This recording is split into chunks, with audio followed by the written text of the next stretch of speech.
There we go. I see what I did. I see. I see the mistake I just made. All right. My father wrote in one of his letters. Yeah, my father wrote according to his letters, according to the commentaries of the Ashri.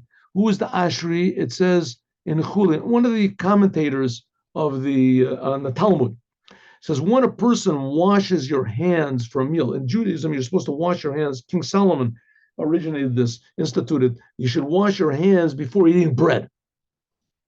So you should pour water over each hand 3 times. Even though it says really in the Mishnah you only have to do it twice, you should pour water, and there's sometimes you can even do it once, according to some opinions. But anyway, you should pour. Why do you wash your hands? It's supposed to be like the Kohanim did in order in the holy temple.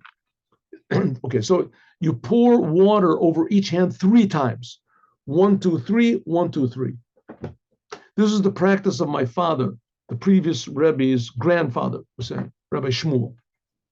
He would leave a little bit of water in from the third pouring, cupped in the palm of his left hand. And with this water, he would rub his hands together. So he would wash his hands like this. Here, let's see.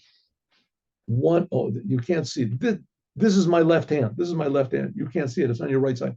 This is my left hand, right? So you take the water like this and you pour it on your right hand 3 times. 1, 2, 3. Then you take the thing in your right hand. And we also use a cloth so that you don't touch the actual cup that you're pouring.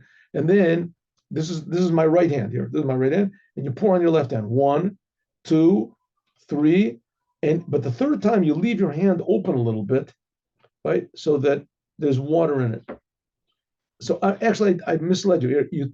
This is my left hand, right? So my left hand, I pour on my right hand. It says when you pour, you're supposed to turn your hand a little bit so that the water goes on your hand. So you pour 1, 2, 3, you're pouring, right? And then you take the vessel, here's the vessel, and you hold it in your right hand. And you try to hold it in your right hand by means of a cloth or something. And then you pour it on your left hand.